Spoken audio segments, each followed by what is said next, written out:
बारिश का मौसम, घने बादल और दोस्तों का साथ। जब रास्ते भीगते हैं तो सफ़र और खूबसूरत हो जाते हैं। और जब साथ हो अपने यार तो हर मोड़ बन जाता है एक नई कहानी। हम निकल पड़े हैं एक ऐसी जगह की ओर जहाँ झरनों की आवाज़, हरे भरे पहाड़ों की खूबसूरती और बारिश की ठंडी फुहारें दिल को छू जाए। ये सिर्फ एक ट्रिप नहीं, ये है दोस्ती, मस्ती और एडवेंचर की कहानी।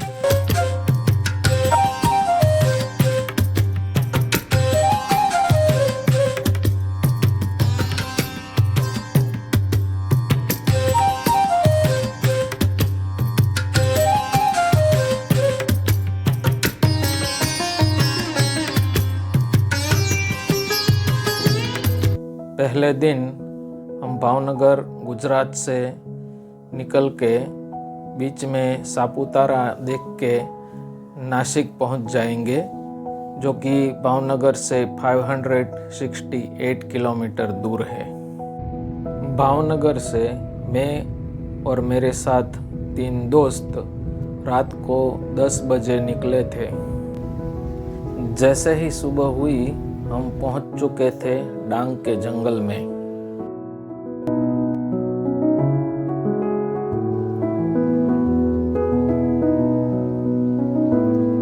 मॉनसून के दौरान डांग का हर कोना हरा हो जाता है, तो हम भी ये देखने के लिए थोड़ी देर वहाँ रुके।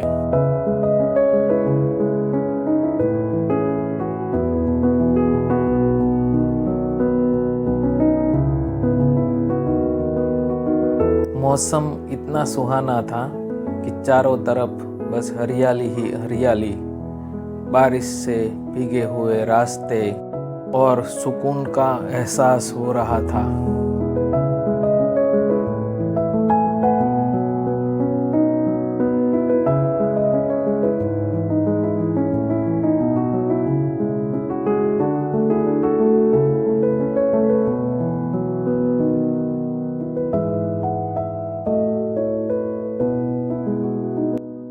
डांग की असली पहचान इसके झरने में है, जो मॉनसून में जीवित हो जाते हैं। कुछ देर हम वहाँ रुकते हैं।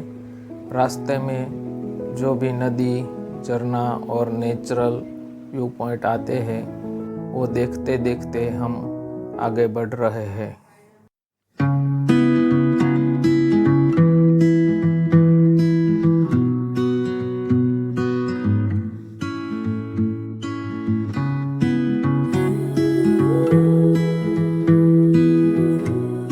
जंगलों के बीच से बहती नदियों की आवाज़ और आसपास भीगे हुए पत्तों की खुशबू एक अलग ही सुकून देती है।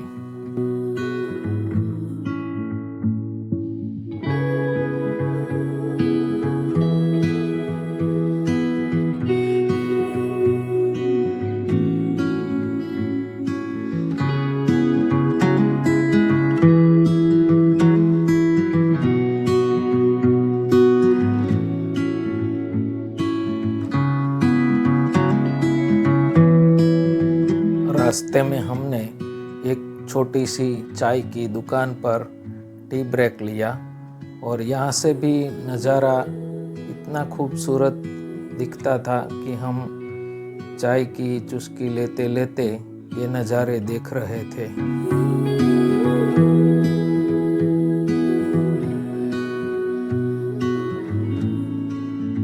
नदी, हरे भरे जंगल देखते देखते हम पहुंच गए सापुतारा।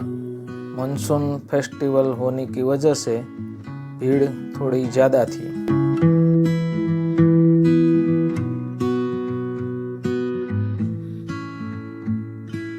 जैसे ही हम सापुतारा लेक के किनारे पहुंचे, तेज ठंडी हवा चल रही थी।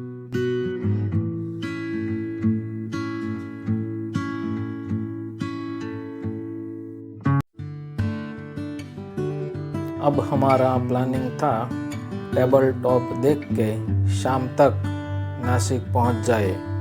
आप चाहे तो रास्ते में हथगढ़ फोर्ट भी देख सकते हैं और सप्तशृंगी के दर्शन भी कर सकते हैं।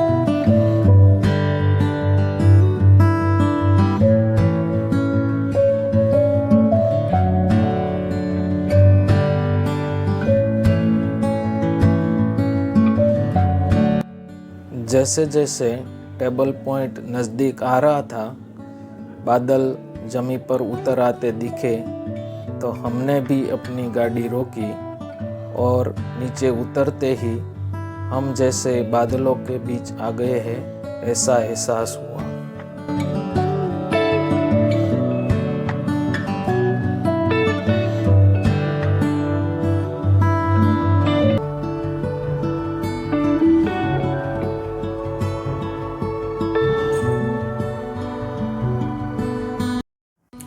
ऐसा मौसम देख के मैं इतना खुश हो गया कि मेरे अंदर का बचपना जाग उठा।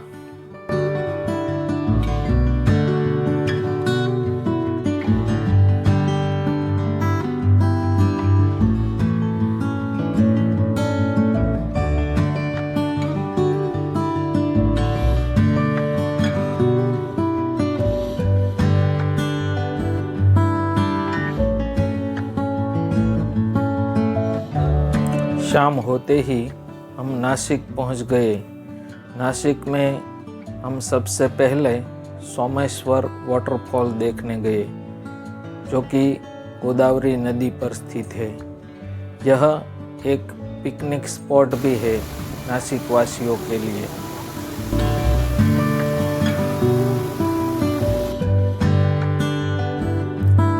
फिर हम पहुंच जाते हैं MTDC बोट क्लब, जो कि सिटी से काफ़ी दूर है।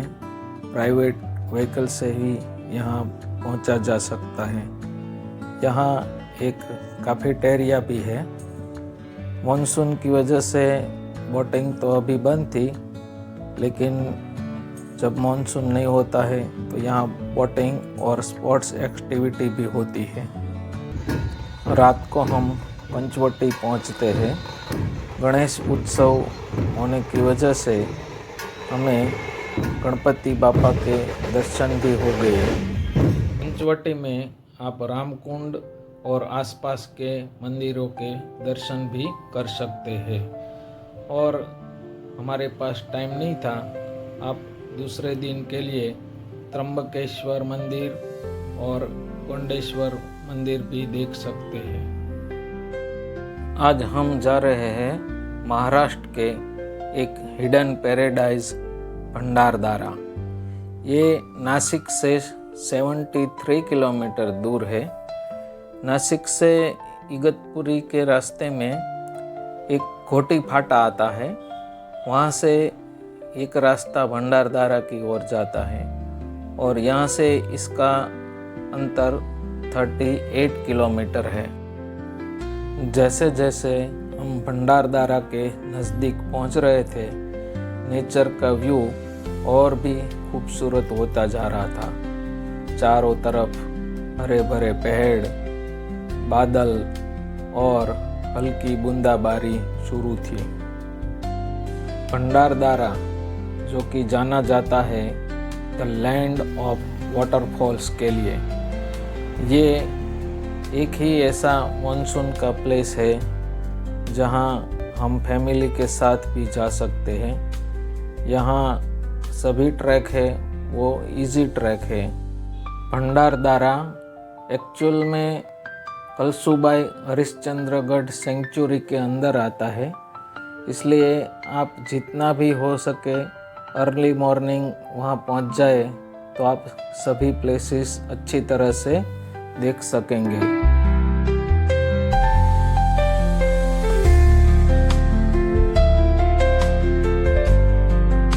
रास्ते में इतने खूबसूरत नज़ारे आते थे कि हम थोड़ी देर गाड़ी रोक के वहाँ ये नज़ारा देखने को रुक जाते थे और थोड़े बहुत फ़ोटो भी हमने यहाँ क्लिक किए।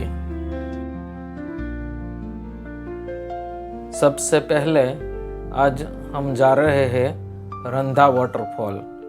आप चाहे तो उसको शाम को रिटर्न जर्नी में भी ले सकते हैं। मॉनसून का असली जुनून देखना हो तो रंधा वाटरफॉल आइए।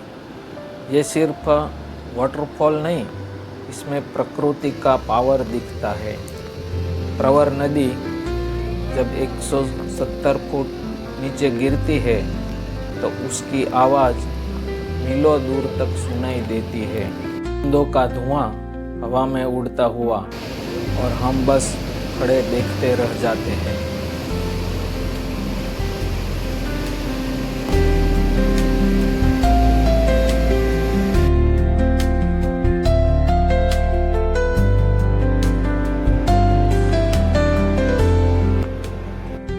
यहाँ छोटे बड़े अनेक वाटरफॉल आप देख सकते हैं। ये देखने के लिए यहाँ व्यू पॉइंट भी डेवलप किया गया है।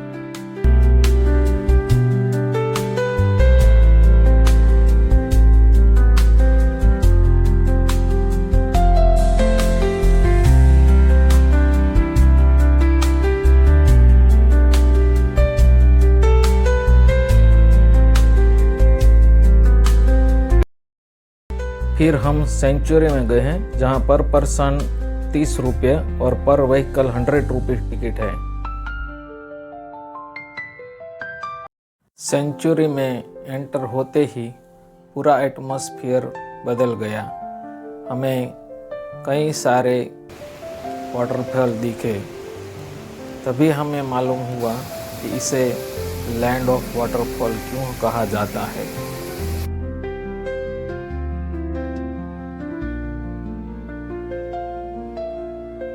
ये सभी वाटरफॉल रतनवाड़ी जाने के रास्ते में आता है।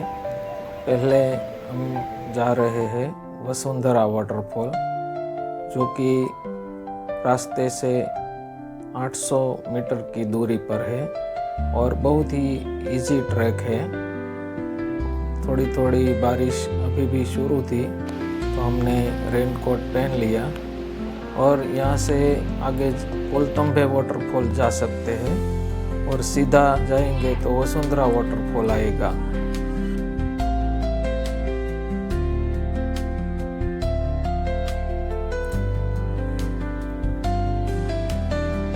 जैसे ही वसुंधरा वाटरफॉल की आवाज़ सुनाई दी और थोड़ा बहुत दिखने लगा तो मैं खुशी से पागल हो गया।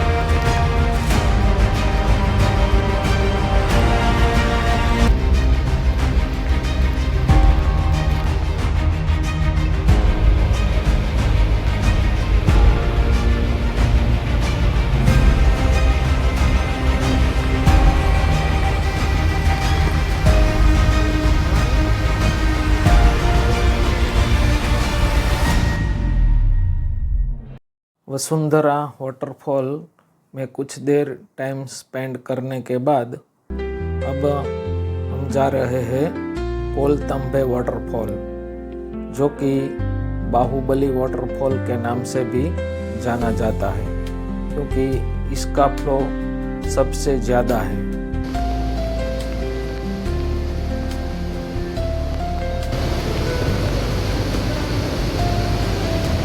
इसका फ्लो देख के मेरा फ्रेंड इतना खुश हो गया कि वो गीत गाने लगा।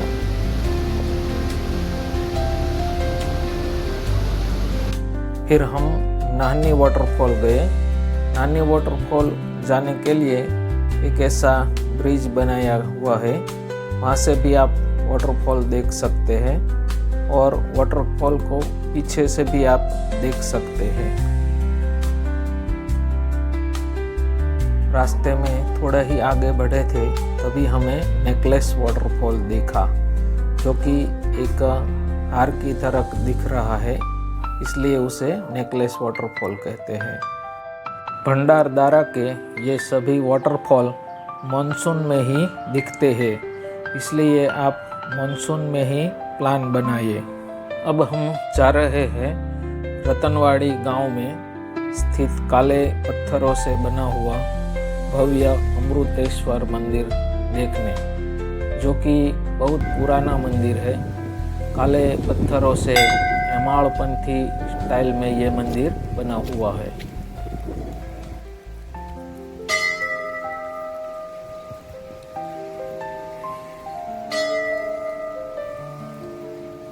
हम सेंचुरी में लेट पहुंचे थे, इसलिए हम भंडारदारा डैम और आर्थर लेक देख नहीं पाए।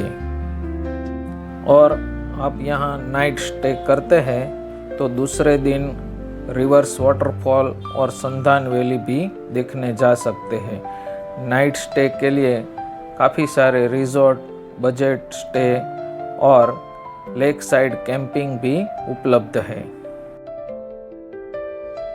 रात को हम इगतपुरी ही रुके थे, तो आज हम सुबह इगतपुरी के कुछ प्लेसेस देख के जवाहर होके शाम तक दमन पहुंच जाएंगे। आज सुबह ब्रेकफास्ट करके सबसे पहले हम पहुंच गए म्यांमार गेट। यहाँ धम्मगिरी विपश्यना केंद्र है।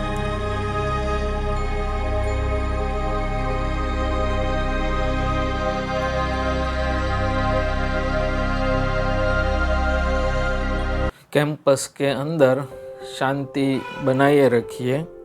यहाँ की वाइब्स इतनी पॉजिटिव है कि आपका मन शांत हो जाएगा। यहाँ एक प्रदर्शन हॉल भी है जो आप देख सकते हैं।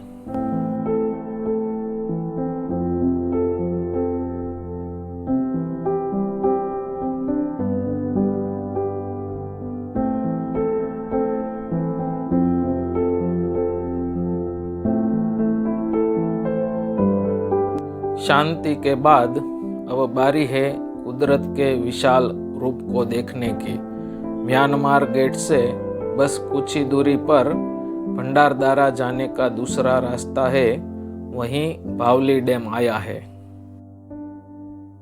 बावली वाटरफॉल जो कि डैम के पास ही है। पहाड़ों से गिरता ये पानी किसी जादुई झरने से कम नहीं है। अगर आप भी बारिश में जिंदगी को थोड़ा करीब से महसूस करना चाहते हैं तो भंडारदारा आपका इंतजार कर रहा है।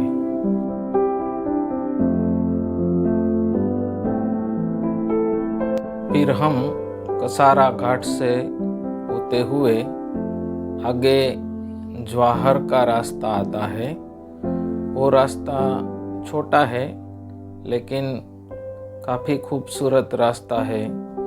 ग्रीनरी हर तरफ है। ये देखते देखते हम आगे जवाहर की तरफ बढ़े। जवाहर पहुंचते ही शिरपामल स्मारक है जो रास्ते पर ही है, जो कि शिवाजी महाराज की याद में जवाहर के राजा ने बनाया था।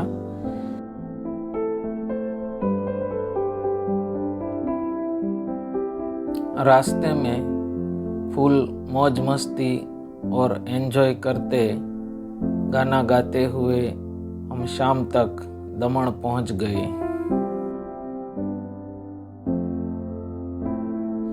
आज हम दमन से निकल के सूरत के पास हजीरा रोरो फेरी टर्मिनल है, वहाँ तक जाएंगे। वहाँ से रोरो फेरी से भावनगर जाएंगे। सुबह हमारे पास कुछ टाइम था तो हम पहले देवका बीच गए। वहाँ बीच के किनारे कुछ देर हम घूमे और बाद में हम नानी दमन गए। नानी दमन को गोवा के फाउंटेनिस की तरह कलरफुल स्ट्रीट बनाई है। यहाँ हमने नाश्ता कर लिया और अब हम पहुँच गए हमारी फेरी के लिए। 4 बजे हम हजीरा रोरो फेरी टर्मिनल पहुँच गए। हजीरा से भावनगर ये फेरी 4 घंटे में पहुँचाती है। ये सफ़र ख़त्म नहीं हुआ, वह बस यादों में बस गया। अगर आपको ये वीडियो पसंद आए तो लाइक, शेयर और सब्सक्राइब करें। कमेंट में बताओ कि आपका फेवरेट मॉनसून स्पॉट कौन सा है। मिलते हैं अगली ट्रिप पर।